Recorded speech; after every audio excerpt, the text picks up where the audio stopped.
I only did it because there were so many new ladies who joined the class this week. I said, you know what? If they haven't ever learned the Rabbi Bitachon and they're expecting that we're actually not doing it, and we've done it so many times already, and we're in the middle of another book, I don't want them to feel like they can't open the Rabbi Bitachon on their own. So I decided to do this review. But anyway, let's continue the review. And I'm sorry, those of you watching the replay, if you missed it, just reach out. Maybe I'll just do a replay or something for you guys. Okay. So chapter number 6 is going to be debunking the security mentality. So basically, what does he tell us? He tells us here, well, number one, listen, you wouldn't ask your boss for advance pay. Right? So how can you ask God? Because what is the security mentality? Maybe I should explain this before. What is the security mentality? The security mentality is, you know what, Hashem? You give me all the money that I'm going to need to support myself and my children until the end of our lifetime. And then, yes, I'll take care of you. I'll do what I have to do. Then I will eat kosher and go to shul and daven and this and that and learn Torah and da. But please show it to me now, because if you don't show it to me, how can I do it? I'm too nervous. I'm too anxious, etc., right? That's security mentality.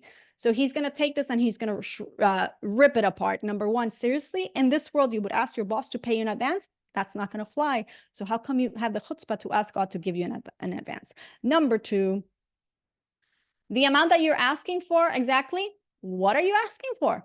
You don't know how long you're going to live. So exactly what exactly are you asking Hashem to give you? You could be gone in a minute, right? So are you asking for zillions? Like, what are you asking for? Number three, like he's telling us, it doesn't make any sense. It's ridiculous to think like that.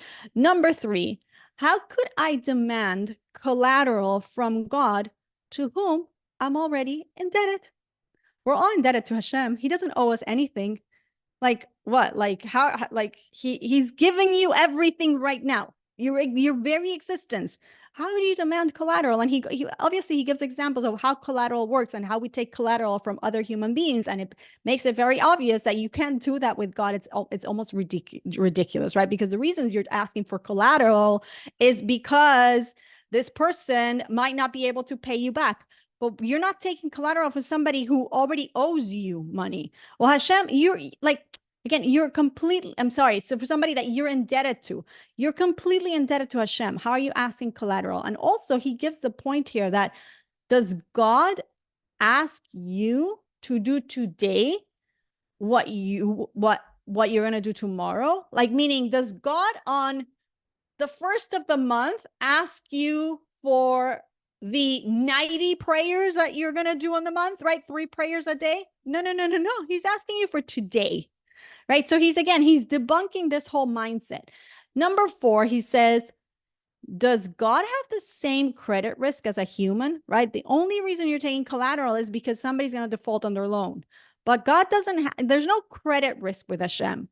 Number 5, he tells us, he asked the question, look, is really having the wealth now going to be a true guarantee for peace of mind? And the way he explains it is very obvious that it's not going to be. So just, again, get off your high horse, because even if Hashem gave you all the wealth in the world right now, that doesn't mean that you're going to have peace of mind. So it's a very poor excuse for you saying you're not going to serve Hashem until he gives it to you.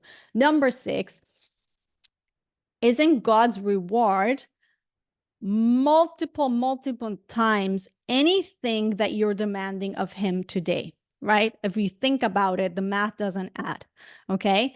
And then the last one is that our ability to pay Hashem is completely unknown, because it all depends on how long I'm here. Like, he has to give me life. So if I say I'm going to pay you later, but you don't even know what later is, right? So all of this is really, he goes in chapter 6, all kind of like shredding us apart to put us in place in a sweet way. I hope when you read the whole book, you see that it actually has a lot of love, but it sets us straight, basically, so that we don't have this faulty mentality. And then he takes us into the last chapter, which is going to be a chapter where he gives us, look, now you've understood the entire logic of this, and I've walked you through your questions, through your misguided thinking, even all of that. Let me just tell you that there's going to be common pitfalls to mastering this thing called trust. And I'm going to give you troubleshooting tips. And the 3 common pitfalls are going to be, number 1, forgetting God's trustworthy qualities. Again, so fundamental. That's why he repeats them twice in the book, and he again says it in chapter 7. If you forget these trustworthy qualities, unfortunately, you're going to falter when it comes to bitachon. What is the tip? What is the troubleshooting tip to that? You got to know those qualities. This is why in this class we repeat them over and over again. We got to know those qualities. Number 2, ignorance specifically in Torah. And the troubleshooting tip to that is you got to learn Torah, because at the end of the day, the Torah is going to teach you what to do. And after all, in order to have bitachon, for bitachon to be real bitachon, we already learned in chapter 3, right? That one of the conditions is obedience. Right? There has to be obedience. So you got to know what to do. You got to know what this relationship is about.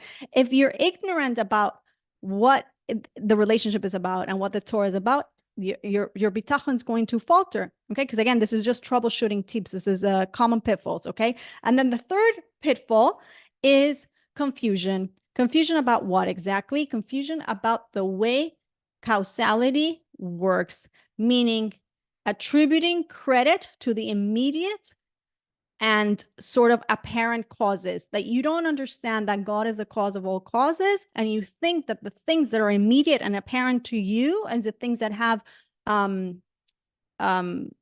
is it called? The things that you can attribute any credit to actually are credit worthy. They're not. They're just agents. So when you get confused and you attribute any validity to these apparent causes that are in front of your eyes, that's going to be a pitfall. And what's the tip? The tip is obviously going back and understanding causality, and understand something that we call around here the inverse proximity rule, which says that the closer the cause is, the less power it has, right?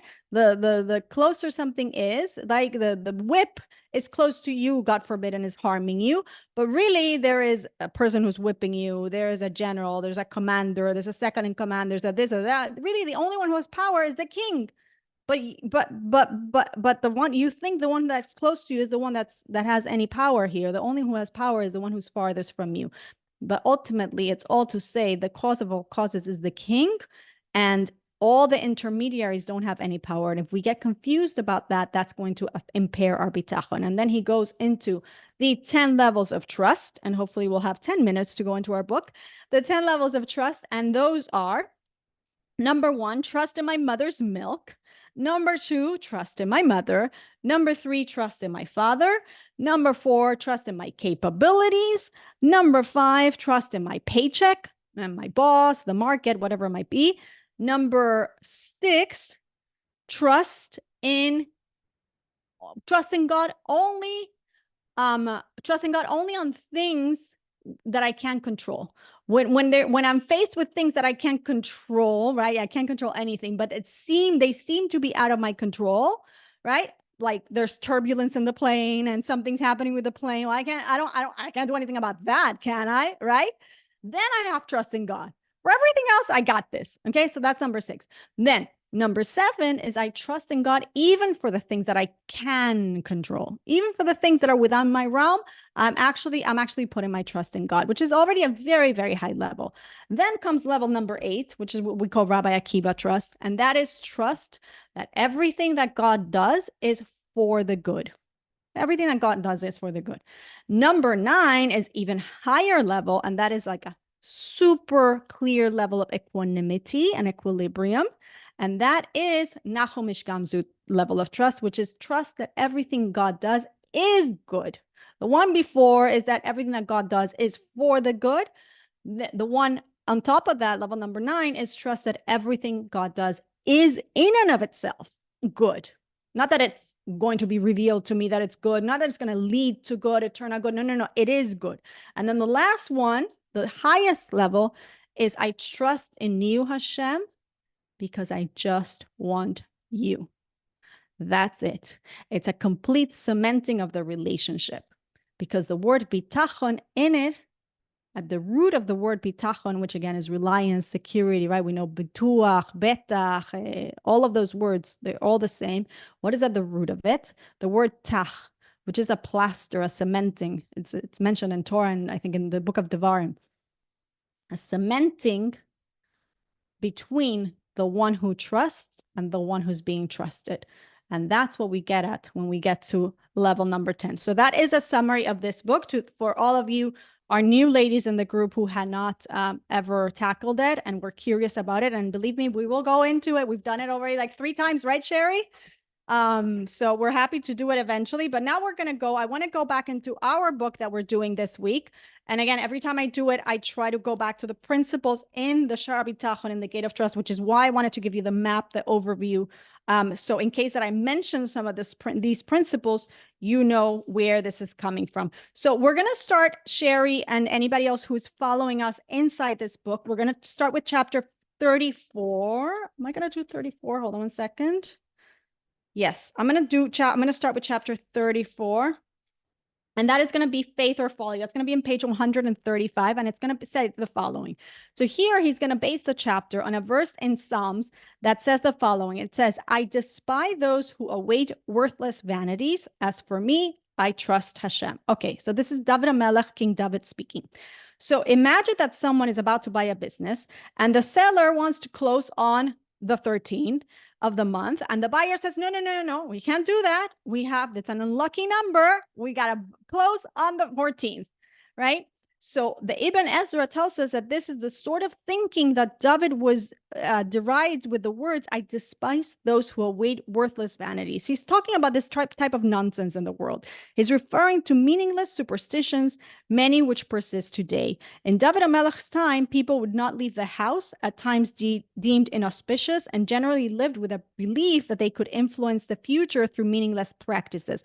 Actually, it's very interesting because I come from the Caribbean. And even in Puerto Rico, but more so in places like Brazil and other places in Latin America, but especially in the Caribbean. And there, even to this day, there's still a prevalence of going to these type of individuals that read cards and read this and tell you the future and all this type of crazy things.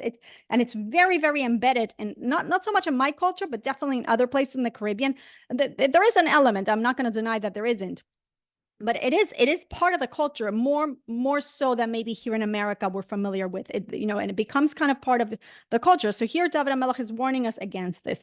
So these, say the pasuk, are ideas to stay away from. That's what David is telling us. Stay away from all these things. Rather, we are told, Tamid tiyeh im Hashem Elokecha. You shall be wholehearted with Hashem, your God, which is a verse from Devarim, meaning be perfect in your faith. Both Radak and Rashi explains that this means we should not search for omens to influence what will happen in the future or consult soothsayers to give us insight into the unknown. When David HaMelech was fleeing from Shaul, he didn't rely on meaningless signs to tell him where or when to go. He relied on Hashem alone. But sometimes when people are feeling in a desperate situation, they search for some type of sign or indicator to guide them. The horoscope, by the way, in Puerto Rico, growing up, there was such a big horoscope culture. Like I was saying, we're not so into it, but it definitely is a huge part of the culture. Anyway, even the great Shaul HaMelech brought his teacher Shmuel up from the dead. I don't know if anybody remembers, but Shaul had the whole incident with the witch, and he brought Shaul back from the dead to ask him what he should do. So this is a big no-no. In his difficult position, he was desperate. He felt he needed somehow to take charge of his fate. But David HaMelech is saying in this pasuk that even in his most perilous situation, he didn't search for signs of what the future would bring. What did he do? Instead, he relied wholeheartedly and fully on Hashem. And moreover, the very idea of delving into superstition and omens is totally despicable to him. As he says, all lovers of Hashem despise evil. See, and Rabbi Sutton says here that Rabbi Yaakov Hillel wrote an entire book about this subject, which is called Tamim Tiyeh, based on this other verse of Devarim that I just told you, which was translated into English, and it's called Faith and Folly. And he wrote that some people feeling desperate seek out false Kabbalists and charlatans who take advantage of their desperate need and desire to hear predictions of the future. And we see it even today. These things happen and people fall prey to these type of things. All this stems from one root problem. Ladies, really, literally, it's lack of bitachon. He says here, people are uncomfortable with the unknown, right? Because there's lack of bitachon. And the same thing, by the way, it's not just the charlatans and the predictor, the what do you call, the omens and the signs and the zodiacs and the whatever. Even I see it in my work in going to sketchy financial situations. I had a student recently. Again, somebody promised her, I don't know what crazy amount of return in the blockchain technology and crypto, and they took their entire retirement and they put it there, and poof, guess what? The money's gone, right? And because we get so desperate, and we're so uncomfortable with the lack of knowing and the uncertainty in life, because we're not relying on what's certain, what has those 7 trustworthy qualities and is completely foolproof. We become very vulnerable to these types of schemes. And I see it constantly. People call me with these questions. Should I do this? Should I do this investment, that investment? And it's all coming from this place of panic and fear, and thinking that they're going to be like outsmarting the system or doing something, and it's not a way to live. It's all stemming from the same root problem. Okay, so David HaMelech says, as for me, I trust Hashem. His antidote to this fear of uncertainty is bitachon. So again, nothing is certain. That's the whole point of the gate of trust of the Shara Bitachon, that nothing is certain in life. And that's at this point, I think we know it, but we don't know it, right? Like, okay, we're a post-COVID world. Like, I think we know it. And like, even like I was saying at the beginning of class, with this hurricane that we just had, I mean, come on, like, who expects that, a hurricane like that, which wasn't even like, Cherry, I think it was like category 1. It wasn't even like a big thing. I mean, right? 2, 1, whatever it was. Okay. 1, right? And it was a little bit of rain, not a little bit of rain. I'm saying time. It wasn't all day. It was only a few hours. Who would expect that till today there's people without electricity, right? So again, everything is uncertain. The only thing that's certain is Hashem with those 7 trustworthy qualities. So David HaMelech knows that. So where does he put his reliance? On the only one who's reliable, Hashem. A person who lives like this can say to himself, I don't have to know what the future will be, right? We have such anxiety trying to know what's going to be. We don't have to know. We don't know, number one, but we have to be comfortable with not knowing. We don't have to know. I don't have to know what the market will bring or how my business will turn out. If we look back to the COVID era, we can recall the terrible uncertainty that pervaded every aspect of our lives. Would people ever have a normal wedding again? Would anyone ever buy or sell a house again? Would traffic ever return to the streets and shoppers to the stores? No one knew the answers. And yet, in retrospect, we see that Hashem set the world back in order. When the future unfolded, all the uncertainty and the worry dissipated. It reminds me that last week, I forgot to tell you in class, I was writing an email to my son in camp. And this is the conversation in the email. It was the day of the hurricane. And it was because of the hurricane. And my husband had a flight that day to go to New York for Gimel Tammuz. But the flight got canceled because of the hurricane. So at the point that I'm writing the email to Menachem, I'm saying, I don't know if Tati's coming by the time. Oh, but where was my son? I was writing the email, but my son wasn't even in camp. He was already in a bus traveling from Detroit to New York. So he wasn't going to see my email until he got on the bus back. So again, it's going to be like 20 something hours later, right? He's traveling to New York, then he stays in New York, then he goes from New York back to Detroit. And then when he gets to Detroit, they'll print the email. That's how they do the thing. They print the email and they're going to give it to him. So I'm writing an email to him, say on Monday. He's going to see it on Wednesday, maybe if I'm lucky, maybe even Thursday. Okay. So I'm writing to him. By the time you read this email, you'll know the end of the story. But right now, I don't know the end of the story because Tati's supposed to come and see you in New York, but we don't know he's going to come and see you. So I'm looking forward to seeing how this unfolds. And I'm telling him where we are right now. Right now we are that the plane is canceled, that there's no flights, that maybe there's a possibility that he could take a flight to Dallas. And then from Dallas, he could go to take a flight to Chicago. And then from Chicago, he has to wait 5 hours. And then he can take another flight to New York. And he's going to be traveling for 15 hours. But Menachem, I don't know if that's going to work out. You will know. I don't know right now as I'm writing this. So it's a very interesting place to be, to know that this is life. You don't know. You think you know something, but you really don't know what the future is. So it's just a cute conversation in email. It's not a conversation. It's me telling my child that, he's not answering back. But basically the future, we don't know what the future is, but we just have to not worry and not be anxious about the future. David Amelech's greatness is that when everything seems to be crashing down around him and he might be inclined to search for some way to know how it will work out, he refuses to waste his energy on such fruitless course of action. They say that worrying is like sitting on a rocking chair. Right? You're moving, but you're not getting anywhere. You're not getting anywhere. What is it doing already for you? It's doing absolutely nothing. So just so you know, the end of the story is that my husband did make it and did see Menachem. So he did take the 15 hours and he ended up going and actually seeing Menachem for maybe 2 minutes. But yes. Okay. So instead, this person, David Amelech, directs all his energy into his bitachon. When we trust Hashem with the future takes care of itself. Or I might say Hashem takes care of the future. The future doesn't take care of itself on its own. Like, we trust Hashem with the future. Hashem takes care of it, right? It's the verse from Tehillim that we've said so many times. Hashem tzilcha, Hashem is my shadow, right? Bitachon, it's a mirror effect. Right? It's a mirror effect. And even in the introduction of the Gate of Trust, he tells us that the more I trust, the more Hashem will reveal himself and do things in openly revealed way for us. So it is a complete symbiotic relationship. So then he tells us here this really, really cool story that kind of resonated with me because I used to live in Shanghai. And this mentions the story in Shanghai, and a story that has to do with Shanghai. So there was a Rabbi Kaplan in Eretz Israel, who he used to teach for many years at the Mir Yeshiva in Yerushalayim. And then he decided to open his own yeshiva in Har Nof.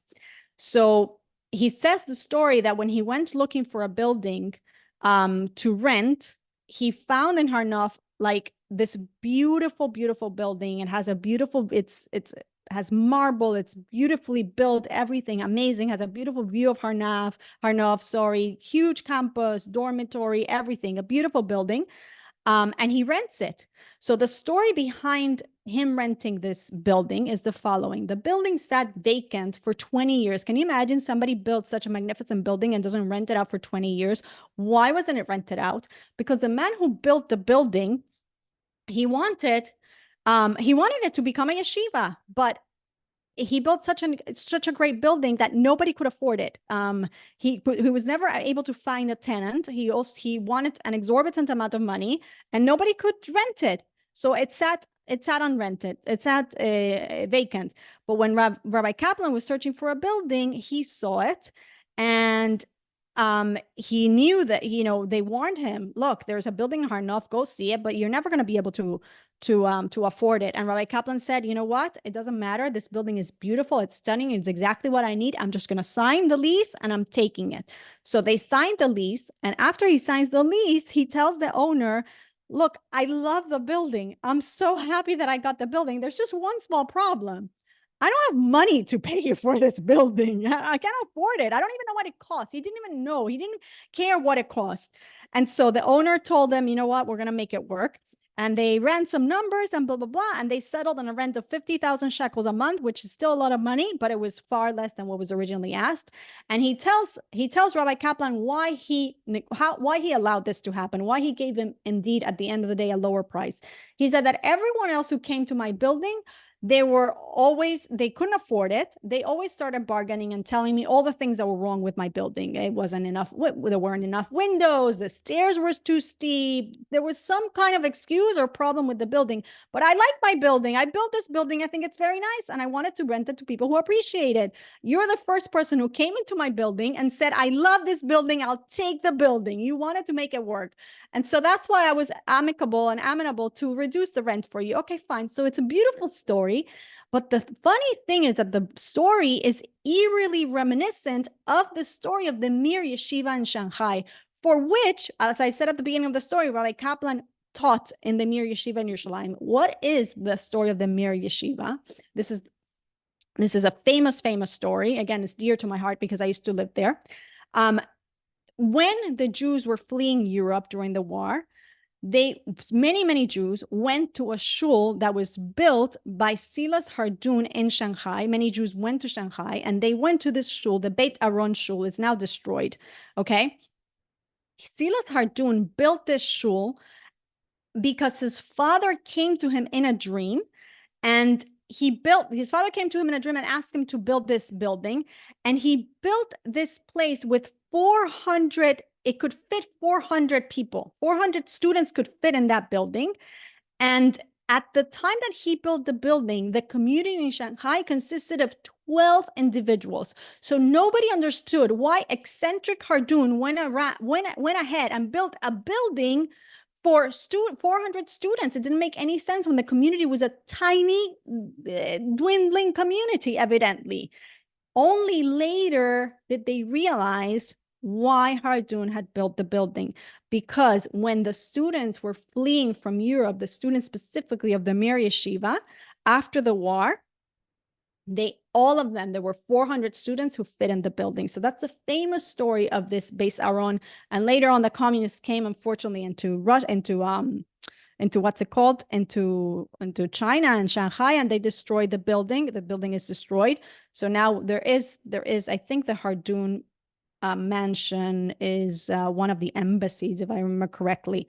So there is a mansion of Hardun, but it's not this magnificent Mir Yeshiva. That the whole mystery of this building was resolved. It was literally by Ashkacha that Hashem put into Mr. Hardun's mind the idea to build this great shul so it would be ready for the yeshiva when it was needed. So it's an interesting story of how, again, Rabbi Kaplan found the building in Har Nof and the whole thing, okay? Because kind of both yeshivas kind of experienced a very similar miracle. So then Rabbi Sutton says, when we trust in Hashem alone, we don't need to study the roadmap, and we don't need to try to anticipate every detour and obstacle lying ahead. He takes us where we need to go, and he is 100% prepared for anything we may encounter. And I actually love that, because it's true. If we can remember that Hashem is 100% prepared for anything. He knows exactly what's going to be. He knows how to take care of things. So then in the recap, he says, David HaMelech, even in the middle of a difficult situation, places all his trust in Hashem. He derides people's inclination to seek lucky charms or look for omens for the future when they feel uncertainty. And again, as I told you, even for financial things, and try to come up with like schemes and fall prey to these things. Again, this is not our way. Since these pursuits are useless, they cannot help.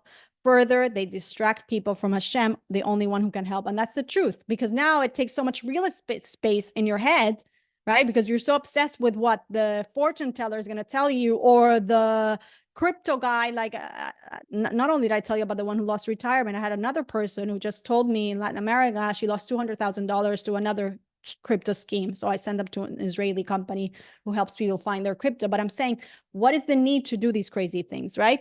And now it takes a lot of real estate in their mind. Instead of having menuchas nefesh and calm, they're all upset and worried about this. So if you find yourself obsessed about how a situation will turn out, work on making yourself comfortable with the idea that Hashem is in control and will help you through any difficulties that lie ahead. So I wanted to do chapter 35, which I think is a beautiful chapter, and chapter 36. They're beautiful. So what we're going to do is we're going to do them next week.